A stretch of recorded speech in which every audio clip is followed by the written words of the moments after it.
I think a topic that really keeps many of us awake at night, whether you're a small company getting to start to hire, or you're on stage of growth, or you've reached a particular level. Any senior leader that I speak to, hiring is really one of the big challenges. So we're here today with Adi Azaria and Paulina Montano to talk about a little bit how to crack it, what are the advice that they may have for all of us, and really some of the reflections and the learning. So let's start with just a little bit about both of yourselves before we get started. Adi, you want to start? Please. Paulina? Hi everyone, I'm Paulina, I'm co-founder of Job Today. Job Today is a hiring app that instantly connects employers and job seekers, making hiring process fast and efficient, especially for the areas of a very high turnover, such as hospitality and retail. Thanks, Paulina. Adi? And I'm one of the co-founders of Sisense. We are a big data company, allowing companies to understand their ever-growing data that's coming from everywhere, allow them to make faster decisions. Wonderful. So we have two serial entrepreneurs with us that I think have learned the tricks on what to do, what not to do when hiring. But before I get started, I just want to quickly, a raise of hands in the audience. Two questions I have for you. One is, how many of you are currently hiring for your organizations? Wow. Okay, thank you very much. How many of you, actually I have three questions. Second question is, how many of you have been directly or indirectly part of a hiring process for your organizations?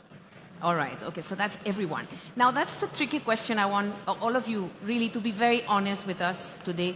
How many of you have ever hired a person knowing that I was hiring the wrong person?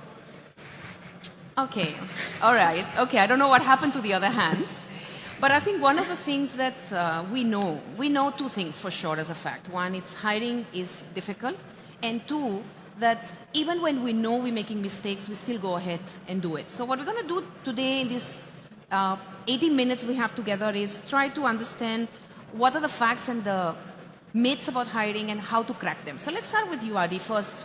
What are some of the counterintuitive facts about hiring that makes this process so difficult? So as part of what I do in my life, I'm mentoring a lot of startups around the world. And they all ask me this question, who should I hire first? So it's like, should I hire another developer or the sales guy? I usually tend to go more with sales because you need to go out there as soon as you can. But once you decide, okay, it's the sales guy, what should you do? Should you hire one guy or two guys? You don't have any money, right? I always go with the two guys rule, a thumb rule, because you never know if one of them is better than the other, or your technology or your process doesn't work. So it's always better bring two, one of them will win, or both will fail, and then you'll know what is wrong. So hire two instead of one, yes. Especially for sales. Absolutely, yes. All right. Specifically if they're, getting their bonuses out of sales. They don't sell, they don't get bonuses, and you didn't lose too much money in the process. Very nice. Thank you. Paulina, any other counterintuitive myths that you could share with us? Yes, I guess what I learned, when you build a company, there are different types of professionals you need to bring in, depending on the stage in which you are. There are some people who can help you build, and there are some other people who can manage what other people already built. So you really have to be careful about bringing the right people in the right moment. So maybe first bring the doers and thinkers, and maybe bring managers on board a little bit later. But just my piece of advice.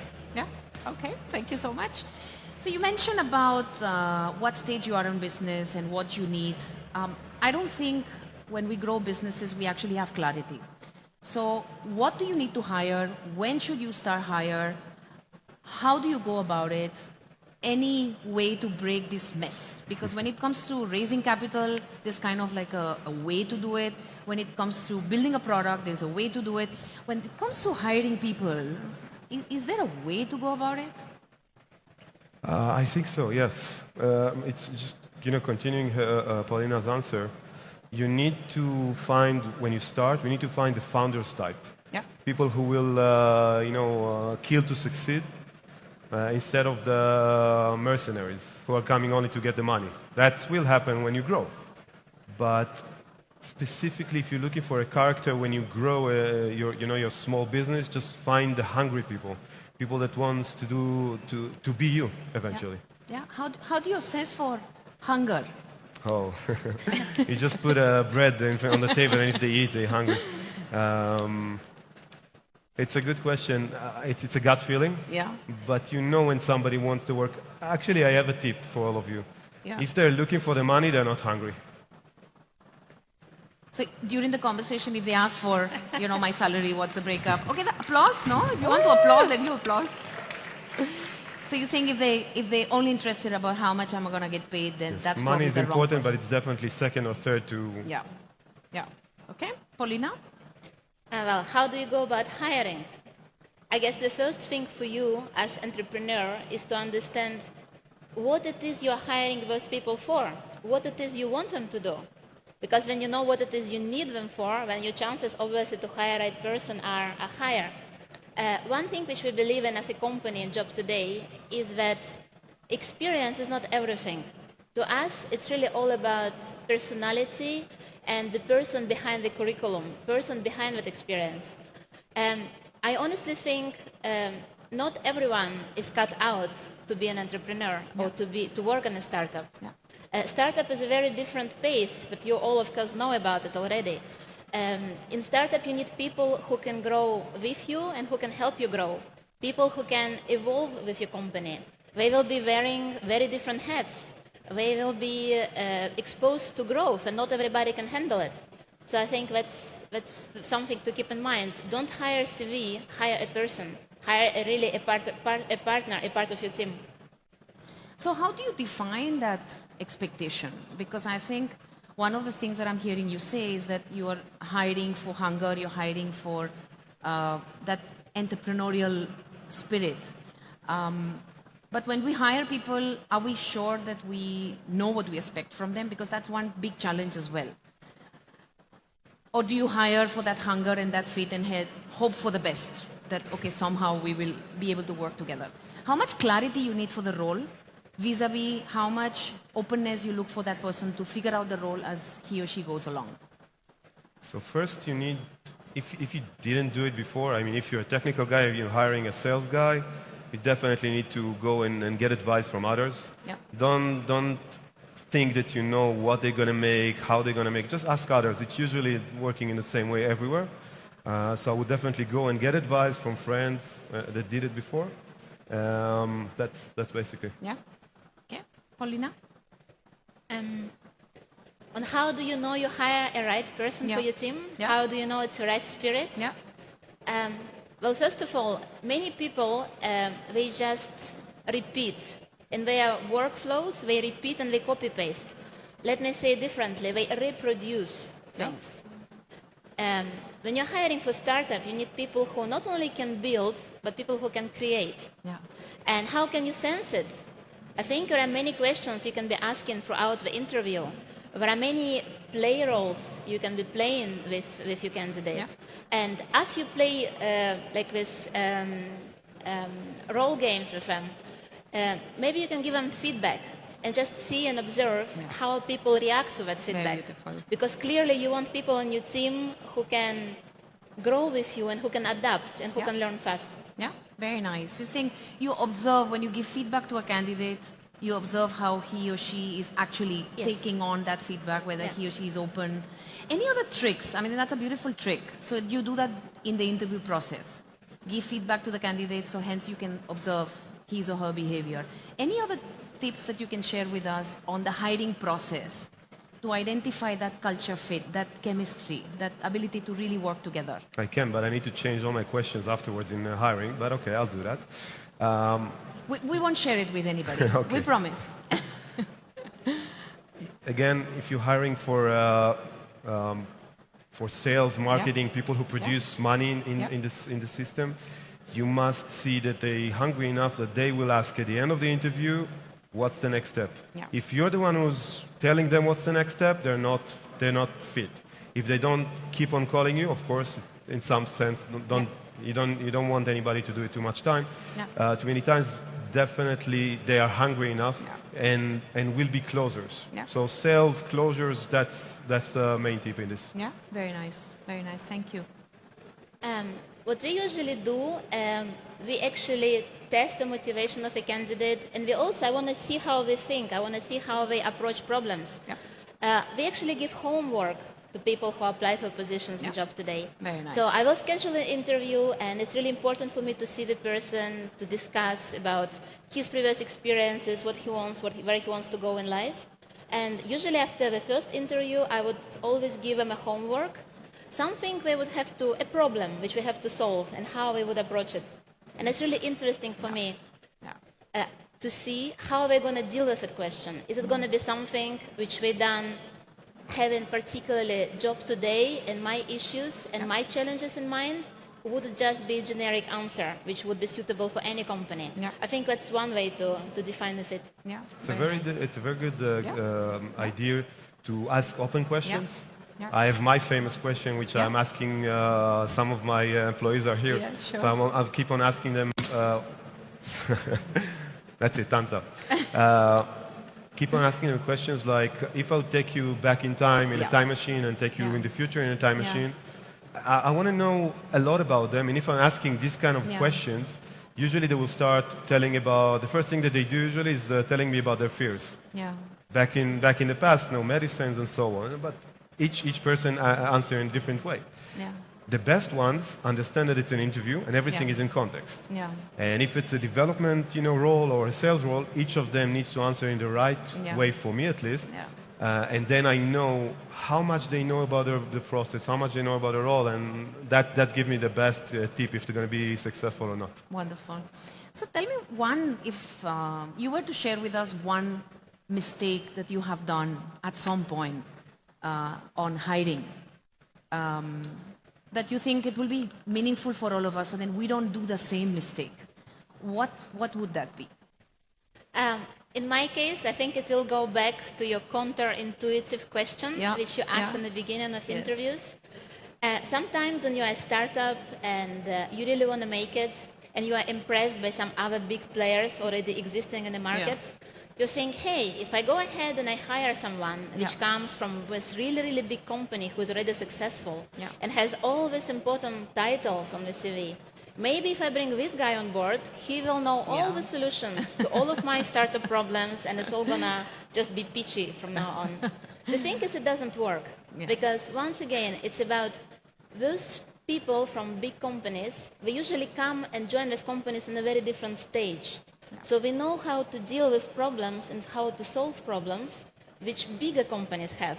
And in many cases, they can't really invent and create that growth for you while you are still a young company and you're trying to grow. So my advice would be to hire right people for the job which you want them to do and for the stage of your company for which you need help, for which you need solutions. Yeah, thank you. Thanks, Paulina. Thank you. 2 words. Okay. Fire fast. Okay. Fire fast. Don't put good money on bad money. That's always ruining the entire startup. Yeah. So you think if for some of us who raise the hand when you say if you hire somebody knowing that it was the wrong hire, you're saying that as soon as you finally get to know that's the case, fire fast. Say goodbyes. You do a favor to both sides. Yeah. You're just going to fail if you're not going to keep B players or C players in your organization. Yeah. So one last question before I move to an area which is very important. It's after we hire, what happens? But one last question. For some of us in the group who is probably, we're still single founders or maybe 2 founders who are now looking at building that team, what is the number one position that you will advise us to hire for? Is it sales? Is it operations? Is it, what's the number one position, and how do I think about that? What is the kind of context that I need to, or framework that I can think about that question? Because I'm sure the answer is not really one. You will answer, it depends. I know that. But I'm saying, how do we break that question? How do you build a team? Well, what's the first role? The first hire you should have. The first role we should hire. Well, for. I can only share what we did. The first thing we hired an engineer. Because you might have a great idea, but somebody has to build it for you, right? Yeah. And I think that's a very important role in the company. Yeah. Your first engineer, which maybe later will become CTO, it's your partner in crime. It's somebody who's going to give life to your idea. Yeah, I would start there. Okay? So it Adi? depends. Yeah. If the startup, I knew that if the you would founders are partly business, partly That's right. technical, That's I would right. definitely go on and hire a salesperson, Yeah. and this salesperson should do the full cycle. I mean, bring the leads, get the sales into the place and sign the deals.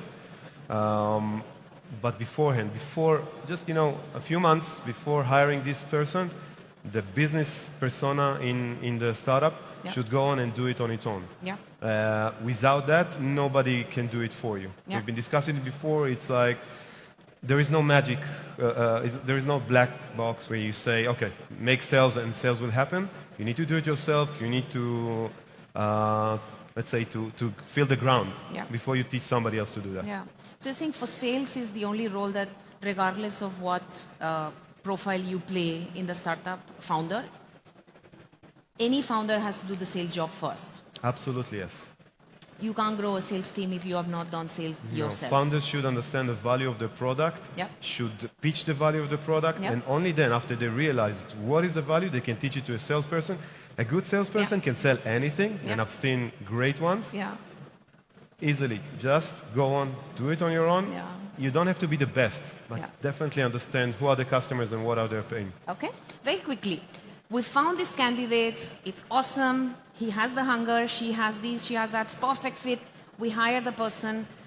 We screw it up then after that on the onboarding. Nobody has time, and this person is not successful. So hiring to win does not stop on hiring alone.